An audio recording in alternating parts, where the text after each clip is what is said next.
શ્રી કૃષ્ણ. કેમ છો બધા? હિમાંશુ આજ તમારી જોડે સલૂન પર આવવાનો છે. જમવા નથી જવાનો કાંઈ હિમાંશુ? કામ છે અને હું પણ જોવો. અને આજે હવે છેલ્લું ફાઇનલ પેકિંગ કરવાનું હતું, બરાબર હિમાંશુ? તારા પેકિંગમાં 10 કિલો તું લઈ જાય. હું પેકિંગ 10 કિલો કાંઈ નથી હિમાંશુ, તું હાવ આવું કરમાં. એ તો હમણાં બધું રેખાબેન જોડે આપણે શું કહે કે વયું ગયું એટલે નહીં તો થાત જ ને. કઈ નહીં, આજ પતાવી દઈએ તારું પેકિંગ. એ પતાવવું જ પડશે ને, કાલ તો નીકળવાનું છે. એ તો કાલ સવારે થાય ને, બપોરે જવાનું તારે. હા, મારે બપોર 3 વાગે નીકળવાનું છે. સવારે કરે તોય થઈ જાય. કેટલી વાર લાગે? હા, આમ તો આપણે એમાંય લાસ્ટ મિનિટે પેકિંગ કરીએ છીએ ને, આપણે ક્યાં એડવાન્સમાં કરીએ છીએ. પણ કાલે હું સવારે 2-3 કલાક સલૂનમાં જઈશ ને એટલે આજ સાંજે પતાવી દઈશું. ગણેશ વિસર્જન માટેની બધાની સરસ કોમેન્ટ આવી અને ચારમી સરસ લાગે છે એવી બી કોમેન્ટ આવી, તો થેન્ક યુ. આવી સરસ કોમેન્ટ કરતા રહેજો. જો મને એક વ્યુઅર્સની કોમેન્ટ આવી હતી, મને હવે નામ નથી યાદ રહ્યું, કે તમે આટલા સ્લિમ કેવી રીતે છો? તો મેં આગળ પણ કીધું હતું કે હું 16 કલાકનો ફાસ્ટિંગ કરું છું. લાઈક એટલે 16 કલાકમાં એટલે તમે વચ્ચે આમ જ્યુસ કે ફ્રૂટ કે એવું બધું હું ખાઉં, પણ જે હેવી મીલ હોય ને આપણે ખાઈ લીધું હોય ઇવનિંગમાં, એ થોડું અર્લી ખાઈ લેવાનું, 7 વાગે કે 6 વાગે કેવી રીતે. અને પછી મેક શ્યોર લાઈક ટ્રાય કરવાની કે 16 કલાક સુધી તમે પાછું બીજું હેવી ફૂડ ના ખાવ. એટલે વચ્ચે હું જો ચાય કે એવું તો પીવું જ છું, ને ફ્રૂટ ખાવ તો ફ્રૂટે ખાવ, પણ હેવી મીલ નહીં ખાવાનું. હું ચોકલેટ ના ખાવ, કેક ના ખાવ, બ્રેડ ના ખાવ, બટર ના ખાવ. એટલે એવું બધું થોડું અવોઇડ કરવાનું, તો વાંધો ના આવે. હિમાંશુ પણ ટ્રાય કરે કે 16 કલાકનો ફાસ્ટ કરે ને એ સવારે શું કહે કે પલાળેલા મગ અને ચણા ખાય છે હિમાંશુ પણ. આપણે ઘણી વાર મારથી કંટ્રોલ નહીં રહેતો રાતે. હા, મારે તો ઘણી વાર મને ભૂખ લાગે, હું 10 વાગે કેટલું ખાઉં છું, કંટ્રોલ નથી રહેતો ક્યારેક. બાકી આમ તો ટ્રાય કરવાની પૂરેપૂરી 16 hours. મારે વાંધો નથી આવતો, મને હું તો સૂઈ જાઉં એટલે આપણે તો પૂરું. અને બીજા એક વ્યુઅર્સે એવું કીધું હતું કે તમે ઘરમાં કેવી રીતે હૂવર, આટલું મોટું ઘર છે તો વેક્યુમ વાપરો છો? હા, તો હું અહીંયા વેક્યુમ વાપરું છું.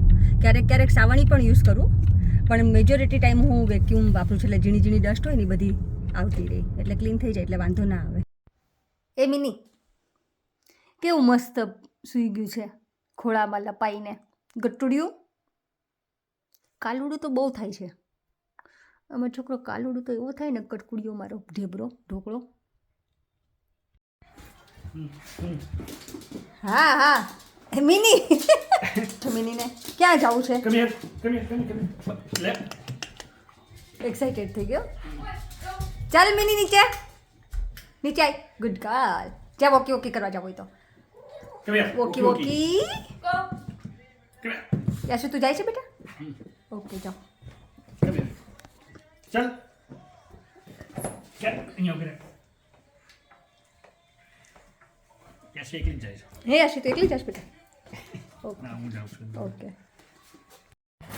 ફાઇનલી હવે બેગ આવી ગઈ છે. ઓનલાઈન ઓર્ડર કરી હતી, સેમ ટીકેમેક્સમાંથી જ ઓર્ડર કરી હતી. ઓનલાઈન વધારે ચોઈસ હોય ને. સાઈઝ તો ગુડ છે. સાઈઝ ગુડ લાગે છે. એટલે આપણે જે ઓર્ડર કર્યું યાર, આપણે પણ આમ પ્રેક્ટિકલી જોયા હતા ને એટલે આપણને ખબર હોય નહીં માનશું. શું મીનુ? શું છે મિનીને? શું છે? મટીરિયલ તો બરાબર લાગે છે. સારું લાગે છે. પેંગ્વિન આ ઓર્ડર કરી દીધું આપણે. મને હું ખબર એમાં શું, મેં ક્યાં ચેક કરી હતી. ડબલ ઝીપ વાળી છે, ટિકિટ એવી રીતના.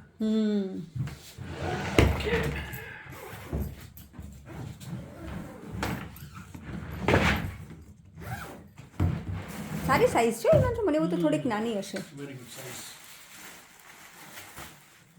બરાબર છે, એક્સપાન્ડ બી થશે. ચાલો, બેગનું કામ તો પત્યું.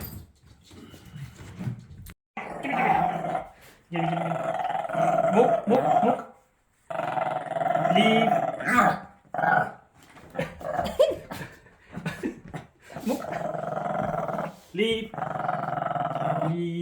જમ્પ કરાય તી માનશો એને, મને એવી મજા આવે ને. છોડે તો મૂક લીવ. એવી મજા આવે. એટલી જબરી છે ને.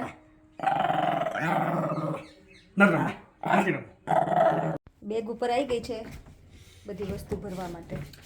ચલો શ્રી ગણેશ કરીએ. શ્રી ગણેશ કરીએ કહું છું. શ્રી ગણેશ કરીએ. ચાલો જય ગણપતિ દાદા. હે આટલો જ સામાન નાખવાનો છે. હા, જો મારા વાઘા છે ને ઇન્ડિયા લઈ જવાના છે માપના કાનાના લેવા માટે. ન તો નાના મોટા થાય ને તો પછી મજા નથી આવતી. મને છે ને એક્ઝેક્ટલી યાદ નથી કે મારા કાના કયા નંબરના છે. લગભગ તો એક નંબરના જ છે, પણ મેં કીધું લેતી જાઉં, કારણ કે પછી સીધ મોટા થાય ને તો બહુ મજા નથી આવતી, નાના થાય તો મજા જ ના આવે. મેં તો લેતી જ જાઉં હવે, કન્ફ્યુઝ થયા વગર. જો આ છે ને, આ હાથી માટે મારે આમ છે ને મસ્ત ઓલી આમ ગાદલી લાવી છે ને ઉપર કાનો બેસાડવો હોય તો, એટલે એની માટે હું માપ લઈ જાઉં છું, તો થોડોક આઈડિયા રહે કે કેટલી ગાદલી લાવી એમ. પુઠ્ઠું મેં કાપી લીધું છે, આ પુઠ્ઠું લઈ જઈશ એટલે થોડોક મને શું કહે કે આઈડિયા આવે, નહીંતર પછી એમાંય બહુ મોટી થાય તો પછી એમાંય ખબર ના પડે. મેં તો મેજરમેન્ટનું માપ લઈ જાઉં એને કરતાં હાથ લઈ જાઉં એટલે ઇઝી પડે. જો અમારા લિટલ તુલસી પણ મસ્ત થઈ ગયા છે. આ ખબર નહીં ક્યારે ગ્રો થશે હવે, હોપફુલી તો સૂન થઈ જશે. ફેરવી નાખો એટલા બધું સનલાઇટ આવે. આ ફ્લાવર હજી સારા જ છે અહીંયા.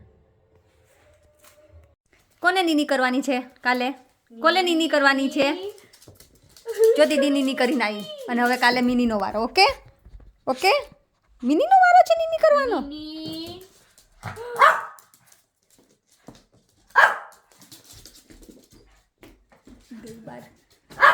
યશુ રૂમાલ લઈ જા મારો દીકરો બહાર. યશુ કેટલી મિનિટ દીદી મમ્મીએ લટકવાનું કીધું? 15 minutes. 15 મિનિટ્સ કોઈ લટક્યા ગયા કે ન લટક્યા ગઈ મારું? ના લટકી શકે કોઈ, few seconds, few. મને તો એવું હતું કે આમ લટકી અકાતો છે, તો હું 4 મિનિટ એવું કહું તારે 15 મિનિટ લટકવાનું, તો તારે હાઇટમાં થોડોક ઇમ્પ્રુવમેન્ટ થઈ જાય. હાચી કેટલી મિનિટ કોઈ ન કરી ગઈ? 2 મિનિટ્સ, 5 મિનિટ્સ. ઓકે, આશી એવું કહીશ 5 મિનિટે કોઈ લટકી ન કે મમ્મી. દેવા અમારા આંટી છે ને મિનીથી બહુ, મિની નાની છે કે આંટી નાની છે કંઈ ખબર નથી પડતી. દેવમને જો કેટલી મજા આવે મિની જોડે ને દેવમ. 24.9 25 બા જોડે ઇન્ડિયા. તો હાલ તો તાર મમ્મીને કહી દે બેગ પેક કરીને આપી જા. પણ શું ટિકિટ ને ફ્લાઇટ એ તો બધું ઓન ધી સ્પોટ આપણે થઈ જાય, કઈ બહુ ચિંતા નહીં કરવાની. હમણાં અપેક્ષા 2 દિવસમાં ઇન્ડિયા પહોંચ્યો છે. હે તો પછી 2 દિવસ શું કામ મારે હારે જાવ? હે અપેક્ષા બરોબર ને? 2 દિવસ પછી એની ફ્લાઇટ છે. તો આપણે હું બે જણને ધક્કા ખાવાની ને એરપોર્ટ ઉપર કેમ અપેક્ષા? સરપ્રાઈઝ છે વિઝિટ એની. ખરેખર સરપ્રાઈઝ વિઝિટ છે. કરે.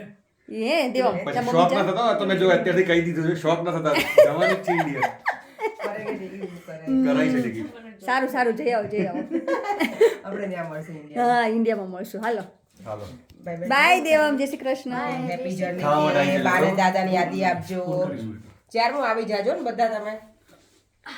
તો આ જો ફાઇનલી પેકિંગ થઈ ગયું છે. હવે અત્યારે વાગ્યા છે રાતના 10:30. તો હવે હું રેડી થઈ ગઈ છું, પણ તો હજી થોડું આપણે શું કહે તો કાલે થોડુંક પેકિંગ તો થશે જ કે આ રહી ગયું કે તે રહી ગયું. થોડું લાસ્ટ મિનિટનું પેકિંગ તો આપણે છેક સુધી ઘરની બહાર ન નીકળીએ ને ત્યાં સુધી ચાલે. તો હવે આજનો વ્લોગ હવે હું અહીંયા જ પૂરો કરીશ. જો તમને ગમ્યું હોય તો please like share and subscribe. અને હા, બધા સરસ કોમેન્ટ કરો છો તો આવીને કોમેન્ટ કરતા રહેજો. Thank you, by.